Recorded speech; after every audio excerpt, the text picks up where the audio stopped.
Oke, assalamualaikum warahmatullahi wabarakatuh. Jumpa lagi bersama saya Kak Eka ya. Nah, kita akan mempelajari materi kimia yang berjudul elektrokimia ya. Elektrokimia subbabnya itu tentang elektrolisis. Oke, di elektrolisis ini kita akan mempelajari apa aja, yaitu mempelajari prinsip-prinsip elektrolisis, reaksi pada elektrolisis. Oke, prinsip elektrolisis atau reaksi pada elektrolisis itu seperti apa? Langsung aja ya kita bahas tuntas di sini. Oke, prinsip elektrolisis. Nah, elektrolisis adalah aliran arus listrik yang melewati suatu zat cair dan kemudian menimbulkan reaksi kimia. Nah, artinya gini, artinya harus ada energi listrik dulu, baru menghasilkan reaksi kimia. Nah, pada elektrolisis, anodanya itu ya, anoda kan tempat terjadinya oksidasi ya. Nah, pada elektrolisis anoda itu ada di kutub positif dan jenis anodanya berpengaruh terhadap reaksi kimia. Nah, kalau untuk di katodanya tempat terjadinya reduksi ya, katoda itu emang tempat terjadinya reduksi ya. Nah, untuk kutubnya pada elektrolisis itu di kutub negatif dan jenis tidak berpengaruh terhadap reaksi kimia. Oke, misalkan kita ambil contoh garam CuCl2. Nah, sebelum dia kasih aliran listrik, maka garam ini dia tidak ada reaksinya, ya. Nah, ketika kita berikan energi listrik atau kita berikan sumber listrik ya, misalkan menggunakan baterai yang dimana ada kutub positif dan kutub negatifnya. Nah, ini akan terjadi reaksi kimia. Nah, reaksi kimianya seperti apa? Yuk kita lihat di sini. Nah, tadi kan garam CuCl2 kali ya. Nah, dia terion menjadi Cu2+ ditambah Cl- ya. Nah, ketika dikasih aliran listrik, ya di sini yang bermuatan positif, di sini yang bermuatan negatif, apa yang terjadi? Nah, yang bermuatan positif akan menarik yang muatan negatif. Nah, begitupun yang muatan negatif akan menarik yang muatan positif. Oke, sehingga apa yang terjadi reaksinya ya? Yang tadinya Cl- berubah menjadi Cl2 dengan cara melepaskan 2 elektron. Dan elektron ini akan ditangkap oleh Cu2+ ya. Nah, Cu2+ mendapatkan elektron menjadi apa? Menjadi endapan Cu ya. Ini Cu berupa endapan, Cu solid. Oke, jadi yang Cu akan seperti timbulnya endapan ya. Ini kayak semacam plak gitu ya. Nah, ini di sini Cu. Sedangkan di anodanya ini sini akan timbul sebuah gas. Gas apa sih? Gas Cl2. Oke, kan senyawa kimia kan nggak cuma CuCl2 kali ya, banyak senyawa kimia. Nah, kalau misalkan untuk contoh lain, nah kita bisa lihat juga reaksi-reaksi elektrolisisnya. Nah, tadi kan pada katoda itu yang bermuatan negatif ya. Nah, akan menarik yang bermuatan positif. Yang bermuatan positif itu apa sih? Nah, ada yang pertama larutan asam nih. Nah, ketika larutan asam diberikan elektron, maka menjadi H2. Nah, jika larutan asam, reaksi yang terjadi adalah 2H+ ditambah 2 elektron menghasilkan H2. Nah, untuk larutan, nah ini di sini ya, untuk larutan dari ion logam 1A, 2A, aluminium Mn, maka yang bereaksinya itu adalah airnya ya, airnya bukan logamnya tapi airnya. Nah, kenapa kok bisa airnya nih? Sekarang kita lihat deret volta. Masih ingat kan ya deret volta ya? Nah, misalkan kita ambil Li deh. Nih, contoh Li. Li itu dia berasal dari 1A. Nah, kan ingat kalau larutan ini dia mengandung air ya. Misalkan Li, larutan Li misalkan. Dia berupa larutan. Nah, pasti dia mengandung air. Nah, siapa yang tereduksi? Kan katoda itu kan tempat terjadinya reduksi ya. Nah, di sini ada Li, di sini ada H2O. Maka yang tereduksi bukan Li-nya, tapi H2O-nya. Jadi paham ya, ketika ion logam 1A, 2A aluminium atau Mn, maka yang tereduksi bukan logamnya, tapi airnya. Karena larutan itu mengandung air. Oke, jadi reaksinya seperti itu ya. H2O mendapatkan elektron, maka menjadi H2 dan 2OH-. Oke, untuk larutan yang bukan nih, di sini yang bukan golongan 1A, 2A aluminium atau Mn, misalkan gini, katakanlah ion besi ya, nih di sini ion besi. Nah, besi itu kan Fe nih, ya kan, adanya di sebelah kanan. Nah, walaupun dia larutan mengandung air, maka yang tereduksi H2O-nya atau Fe-nya. Ingat, semakin ke kanan itu semakin reduksi. Nah, yang reduksi itu kan yang di sebelah kanan ya. Maka Fe-nya yang tereduksi, maka airnya tidak mengalami reduksi. Maka untuk larutan dari ion logam yang bukan 1A, yang selain ini ya, selain 1A, 2A, aluminium atau mangan, maka yang tereduksi adalah ionnya ya. Misalkan nikel juga ya, nikel ada air nikel gitu ya. Maka yang tereduksi nikelnya, bukan airnya. Oke. Nah, untuk lelehan. Nah, untuk lelehan itu artinya dia tidak memiliki air. Beda larutan ya. Larutan itu kan ada pelarutnya berupa air. Tapi kalau lelehan itu murni ya, berupa logamnya, tidak ada airnya nih di sini. Nah, ya baik 1A, 2A aluminium atau mangan ataupun sampai Fe ya. Ini berlaku semuanya, semua logam, maka yang tereduksi adalah logamnya. Nah, itu untuk lelehannya dan reaksinya seperti ini ya. Nah, ini logam yang bermuatan mendapatkan elektron maka menjadi endapan logam. Oke. Untuk reaksi di anodanya ya. Ini kan di katodanya. Nah, ini yang katoda ini yang bermuatan positif ya. Bermuatan positif itu kan ada H+, ada logam ya. Nah, di sini. Nah, kalau untuk anodanya ini kan yang anoda itu kan bermuatan positif ya, akan menarik yang bermuatan negatif. Nah, di sini akan yang bermuatan negatif ini yang bereaksi. Nah, untuk elektroda inert ini artinya dia sulit, bukan sulit ya, tidak bereaksi. Ya, yang bereaksi itu adalah larutannya. Oke. Jadi gini, untuk larutan yang mengandung ion negatif, sisa asam oksi ya. Maksudnya sisa asam oksi gini, misalkan HNO3 min. Nah, kamu tahu nggak HNO3? HNO3 kan asam nitrat ya. H2SO4 itu asam sulfat. Oke. Ketika dia melepaskan H+, maka ini menjadi sisa. HNO3 melepaskan ion menjadi NO3-, maka ini yang disebut juga sisa asam. Ya, NO3 ini sisa asam, PO4 dari asam fosfat ya, CO3 dari asam karbonat, ini sisa dari asam karbonat. Nah, ini sisa asam. Nah, kenapa oksi? Karena mengandung oksigen ya. Ya, di sini mengandung oksigen semua. Nah, maka yang reaksinya di anoda itu adalah airnya ya. Caranya gimana? Caranya H2O menghasilkan H+ ditambah O2 dan melepaskan 4 elektron. Oke, ini ya. Nah, oke, untuk larutannya yang mengandung ion halida. Contoh halida itu golongan 7A ya. Golongan 7A itu kan FClBrI ya kan. Atau disingkat dengan X- ya. X ini artinya mewakili, bisa bisa F-, Cl-, Br-, I- ya. Jadi X- itu dia mewakili FClBrI.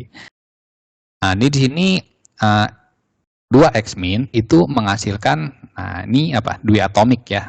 Misalkan F2, F- ya, 2 F- menghasilkan F2 dengan cara melepas 2 elektron gitu ya. Nah, halida ini dia termasuk golongan 7A. Apa kan golongan 7A?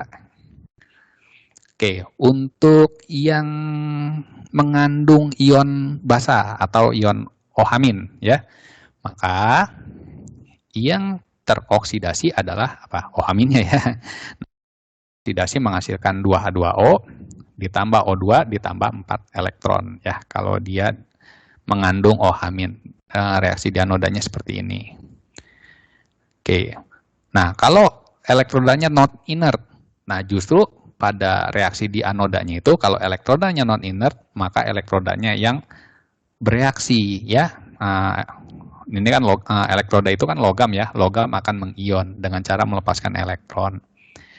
Oke, maksudnya apa sih nih inert, non inert ya? Kita bahas aja nih di sini jenis elektroda ya. Elektroda, elektrolisis ada 2 jenis. Yang pertama apa? Inert ya di sini ya. Nah, elektroda inert ini artinya elektrodanya ini tidak bereaksi, ya, tidak bereaksi, tapi larutannya yang bereaksi. Nah, larutannya ini. Nah, tapi contohnya ya, contohnya itu yang elektroda inert itu platina, karbon, sama emas. Nah, ini 3 aja ya. Kalau dia menggunakan platina, karbon atau emas, maka larutannya yang bereaksi. Tapi kalau dia elektrodanya non-inert, berarti elektrodanya itu reaktif yang bereaksi. Maka reaksi pada anodanya itu ya si elektrodanya, bukan larutannya elektrodanya. Nah, contoh yang non-inert itu ya selain platina ya, karbon sama emas apa bisa besi ya, bisa Cu nih, tembaga, Sn, timah ya, Pb, timbal, magnesium, dan lain-lain. Ya, pokoknya selain 3 nih, platina, karbon, emas. Nah, langsung aja ke contoh soal ya, biar paham. Oke, ada soal gini. Reaksi yang terjadi pada elektrolisis larutan Ki. Nah, di katoda dengan elektroda platina. Nah, ingat ya, platina nih di sini. Oke, kita bahas aja ya. Oke, kira-kira jawabannya apa nih? Oke, kita bahas. Nah, kalau Ki diionkan, maka menjadi K+ dan imin, ya.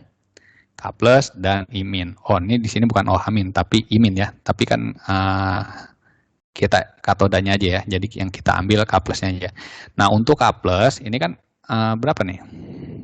K+ itu dia termasuk golongan 1A ya. Nah, 1A. Maka yang terreduksi siapanya? Airnya. Maka reaksi di katoda itu adalah 2H2O ditambah 2 elektron menghasilkan H2 ditambah 2 OH-, ya. Ini yang ini ya, karena dia termasuk ion logam 1A. Oke, ini bukan OH- tapi imin ya. Tapi nggak penting juga karena di sini kan katoda ya, yang ditanya K+-nya. Oke. Lanjut lagi ke soal nomor 2. Nah, dari zat-zat berikut ini, nah satu ada gas H2 nih, ada O2, Cl2, ada larutan NaOH, ada larutan AuCl3 yang tidak dihasilkan nih pada elektrolisis larutan NaCl dengan elektroda Au. Nah, Au itu apa? Emas. Nah, berarti dia inert ya, elektrodanya itu tidak reaktif. Oke, kita langsung aja ke pembahasan. Nah, NaCl ya dalam air, dalam larutan ya, ini kan larutan dalam air, dia menghasilkan Na+ ditambah Cl-. Nah, kita tahu ya, Na itu apa? 1A. Nah, kalau 1A di katoda itu adalah reaksinya 2H2O ditambah 2 elektron menghasilkan H2 ditambah 2 OH-. Nah, ini di katodanya. Sedangkan kalau untuk di anodanya, nah Cl- nih. Nah, Cl-. Nah, kalau Cl- ini yang mana nih? Nah, ini ya, halida nih. Nah, Cl- kan yang ini. Berarti 2X- menghasilkan X2 ditambah 2X-. Ya, sama ya, kalau Cl berarti 2 Cl- menghasilkan Cl2 plus 2 elektron. Oke, ini bisa dicoret ya, karena dia berseberangan. Oke, yang atas dikali 2, tujuannya apa ya? Tujuannya ini kan Cl-nya kan 1, di sini kan 2. Maka di sini kali 2 berarti 2 Cl-, di sini 2 Cl-, bisa dicoret. Ya. Nah, kita jumlahkan nih. Maka di sini apa? NaCl ya, dikali 2 kan 2 NaCl. Nah, ditambah 2H2O menghasilkan Na+ ya, ini Na+, ditambah H2. Nah, ini ditambah 2 ditambah 2 OH-. Nah, ini 2 OH- ya, ditambah Cl2. Nah, ini Cl2. Nah, ini di sini Na+ ditambah 2 OH- kan Na+ sama OH- jadinya apa? NaOH ya, berupa larutan aquos. Oke, langsung aja kita bahas. Nah, dia menghasilkan H2 ya. Nah, benar ya, dia menghasilkan H2. Terus menghasilkan O2. Oh, salah, nggak ada O2 di sini. Tidak ada O2. Menghasilkan Cl2 nggak? Oh iya, nih ada nih, Cl2 ya, benar ya. Menghasilkan larutan NaOH nggak? Wah, ini ada nih NaOH, benar. Menghasilkan larutan AuCl3 nggak? Oh, nggak ada, berarti salah. Kan yang ditanya yang tidak dihasilkan ya, yang tidak dihasilkan kan 2 dan 5, jadi jawabannya D. Paham ya? Nah, ini ada soal seperti ini. Nah, mungkin bisa dilihat ya gitu ya. Dalam hati aja ya, tebaknya jawabannya apa nih. Oke, daripada pusing langsung aja kita bahas ya. Kita bahas nomor 3. Oke, pembahasan. Nah, di sini ada AgCl ya, dengan menggunakan Fe sebagai katoda dan Ag sebagai anoda. Nah, Ag ini reaktif nih ya. Berarti bukan Cl-nya tapi Ag-nya ya. Nah, kalau di katoda kan, nah di sini apa nih? Ag plus ya kan, Ag plus mendapatkan elektron menjadi Ag. Ya kan, AgCl kan ini apa? Ag plus ditambah Cl min.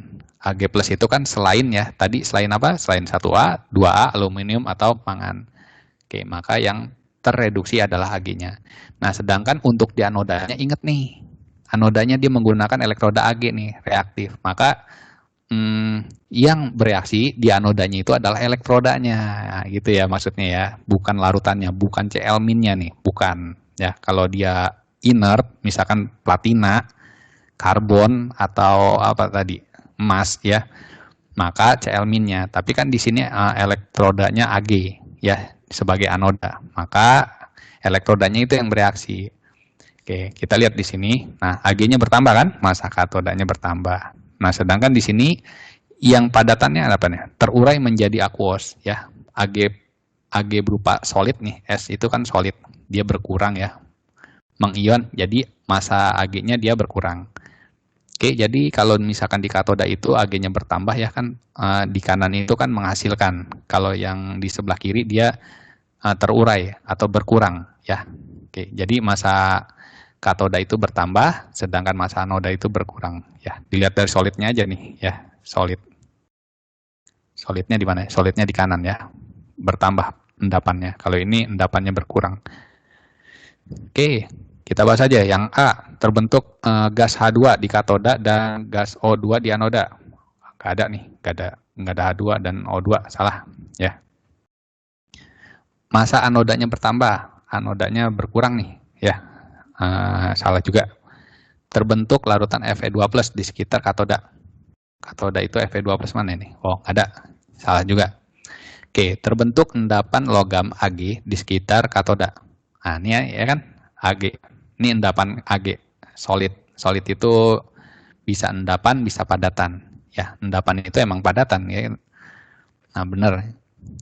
Nah, terus larutan bersifat asam di anoda. Asam itu apa sih? H+ ya. Ada H+ ke sini? Oh, nggak ada. Ya, berarti bukan asam atau bukan basa ya. Tidak menghasilkan H+ ataupun OH-. Oke. Jadi jawabannya D. Twing, selesai. 3. Nah, sekarang kita masuk ke nomor 4. Oke, larutan tembaga 2 sulfat ya. Tembaga 2 sulfat itu apa? CuSO4 ya, dielektrolisis dengan elektroda platina. Nah, aman nih platina nih, tidak bereaksi nih platina ini. Yang bereaksi adalah larutannya. Nah, hitung perbandingan mol air yang bereaksi dengan endapan tembaga yang terbentuk adalah, oke, kita langsung aja bebas ya. Nah, ini kok kenapa sih tembaga 2 tapi di sini Cu-nya cuma 1 nih. Nah, maksudnya 2 ini adalah ionnya ya, apa namanya, biloxnya. Tembaga 2 artinya tembaga itu biloxnya 2. Ini kan Cu2+ kan biloxnya 2+ kan? Nah, itu maksudnya. Oke, kalau Cu2+, maka reaksi katodanya apa? Cu-nya. Karena Cu itu apa? Selain tadi 1A, 2A, aluminium atau mangan. Maka yang bereaksinya adalah Cu-nya ya, kecuali kalau misalkan 1A, maka airnya. Nah, ini di sini ada SO4-2 nih. Nah, ini kan sisa asam oksi ya. Maka yang teroksidasi adalah airnya. Oke, nah ini seperti ini reaksinya. Oke, nah ini di sini dikali 2, di sini dikali 2. Tujuannya dikali 2 apa? Biar elektronnya dicoret nih. Nah kalau dikali 2 gimana? Langsung saya tulis aja ya.